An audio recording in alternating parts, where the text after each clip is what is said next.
It's 1995, and the atmosphere inside a small, dimly lit casino security room is tense with frustration. The room reeks of sweat and stress as a group of security personnel huddle around a flickering monitor, staring intently at hours of surveillance footage. A camera zooms in on a player's right hand, focusing closely on every minute movement.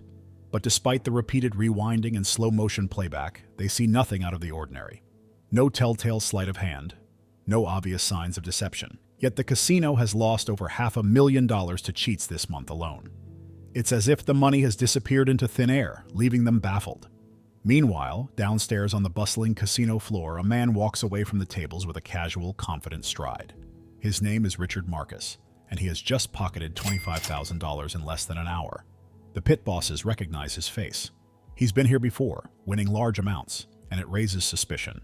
Marcus is discreetly pulled aside by security and taken into a nearby back room for questioning. They're convinced he's cheating, but they need evidence to prove it. The interrogation begins, but Marcus remains calm. He knows they won't find anything. His methods are too slick, too refined. He's not just another gambler with a lucky streak. Marcus is on a mission, and his mission is clear: beat the casinos at their own game. Let's go back to 1976. A young, wide-eyed Richard Marcus arrives in Las Vegas, carrying a suitcase stuffed with $100 bills and dreams of becoming the next high roller. He had just hit big at the racetrack, winning $30,000 on a trifecta bet. The allure of Sin City, with its flashing lights and promise of fortune, is irresistible. He's convinced he can turn that $30,000 into a fortune at the tables. But it doesn't take long for Marcus to realize that Vegas isn't as easy to conquer as he thought. Within a week, the $30,000 is gone, blown on bad bets, poor decisions, and the ruthless odds of the house. Broke, desperate, and utterly disillusioned, Marcus finds himself homeless, sleeping under a small bridge on the outskirts of town. Vegas, the city of dreams, had just chewed him up and spit him out. Hungry, skinny, and defeated, Marcus knows he needs to find a way to survive. He bluffs his way into a job as a dealer at the Four Queens Casino on Fremont Street. It's far from glamorous, but it keeps him inside the casinos where he feels most alive.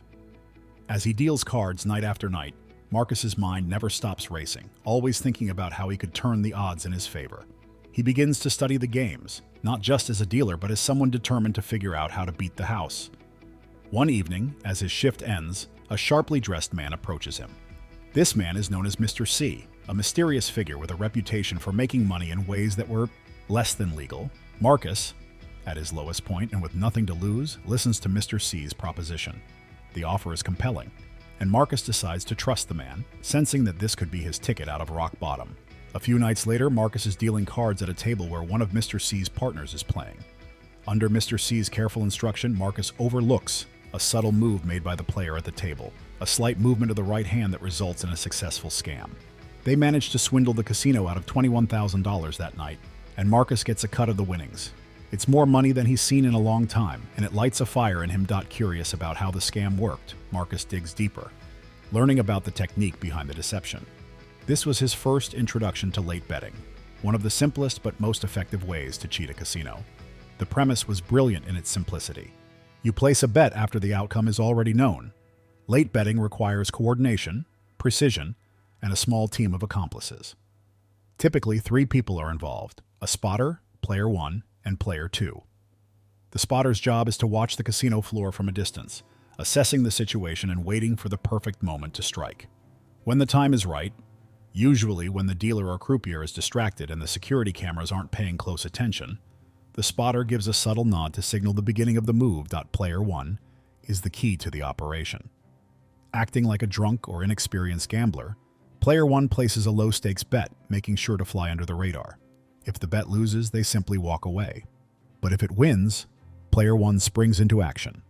In a quick and cunning sleight of hand, they switch their low-value chips for high-value ones, typically swapping out $25 chips for $500 chips stacked underneath, with a $25 chip placed on top to avoid suspicion. At this point, player 1 quietly exits the table, leaving behind the winnings. That's when player 2, usually Marcus himself, steps in.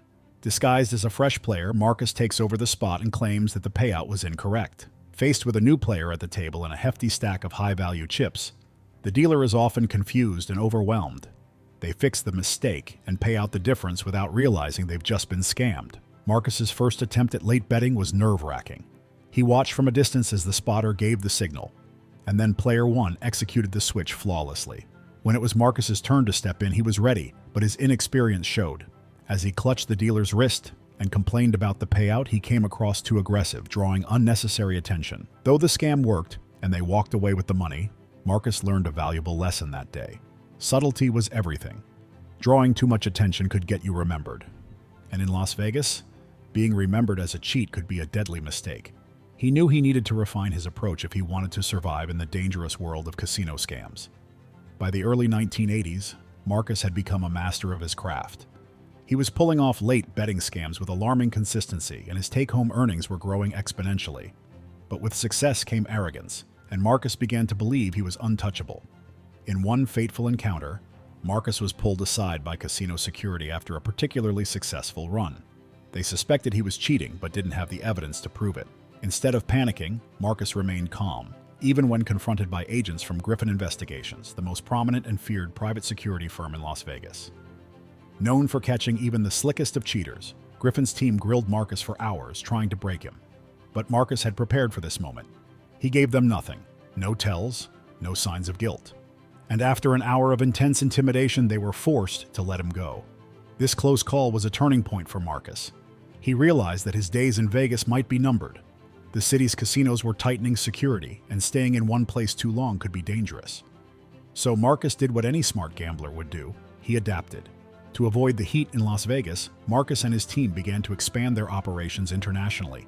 They targeted high-end casinos in Monte Carlo and London, where the security wasn't as tight, and the opportunities for scams were plentiful. They also doubled down on their own surveillance efforts, studying the casinos just as carefully as the casinos studied them. Marcus became an expert in identifying the weaknesses of individual dealers and pit bosses, learning who was sharp, who was soft, and when shifts changed. With this new strategy, Marcus and his team banked nearly $3 million in a single year. But for Marcus, it wasn't nearly enough. He wanted more, and he knew he needed new blood to keep the operation running smoothly. In 1994, Marcus reconnected with an old friend named Mark Abramowitz, a relentless gambler who knew the ins and outs of the casino world. Abramowitz was reliable, and Marcus trusted him. Together, they started recruiting new members for their team, and that's when they found Pat Mallory. Mallory was unlike anyone else Marcus had ever worked with. He was bold, charismatic, and had the aura of a high roller. His confidence was contagious, and with a little training, Marcus knew Mallory could be the perfect player too for their late betting scams. The team was set, and they were ready to go big. Their biggest test came at Caesar's Palace, one of the most iconic casinos in Las Vegas. The plan was simple: start with small chip switches and gradually work their way up to the coveted $5,000 chips. But on their first night, Mallory, emboldened by a few too many drinks, decided to go for broke. He placed a massive bet, and when the ball landed in his favor, the switch was made dot. Despite Mallory's slight inebriation, the scam worked flawlessly.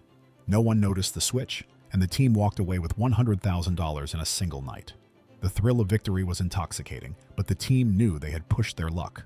From that point on, they scaled back their operations, hitting multiple casinos for smaller amounts to avoid drawing too much attention. One night, after narrowly avoiding capture, Marcus and Mallory were brainstorming their next move in a strip club. Marcus, captivated by a dancer named Savannah, had a sudden realization. What if they could reverse their strategy? Instead of switching out winning chips, they could switch out the losing ones. No one ever watches the losers. They spent hours refining this new technique, which they called the Savannah move. The beauty of the move lay in its simplicity. They would place high-stakes bets with a stack of chips, positioning lower-value chips on top and high-value chips beneath. If the bet lost, they would make the switch, pretending to be clumsy and drunk. If the bet won, they would simply leave the stack as it was and collect the payout. This new move was virtually foolproof.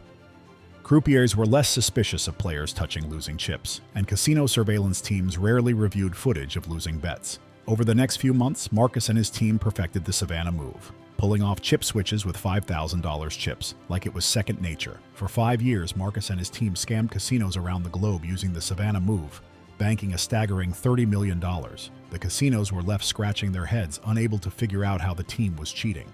Even Griffin Investigations, with all their resources, couldn't crack the code. In one final encounter at Caesar's Palace, Marcus was once again pulled into a back room after winning big.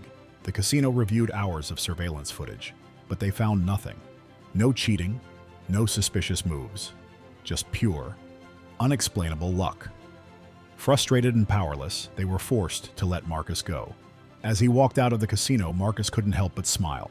He had outsmarted the system for years, leaving a trail of empty casino coffers in his wake. Though he eventually claimed to have retired from the game, one has to wonder, did he really stop? Or was there always one more con left to play? In the world of casino cheats, Richard Marcus stands as one of the greatest. His story is a thrilling tale of deception, risk, and the relentless pursuit of beating the house. The casino always wins, except when Richard Marcus is at the table. What do you think? Should Richard have been arrested at the time? Or was it a clever tactic? Let you know in the comments below. Don't forget to like this video and subscribe to our channel. See you next time.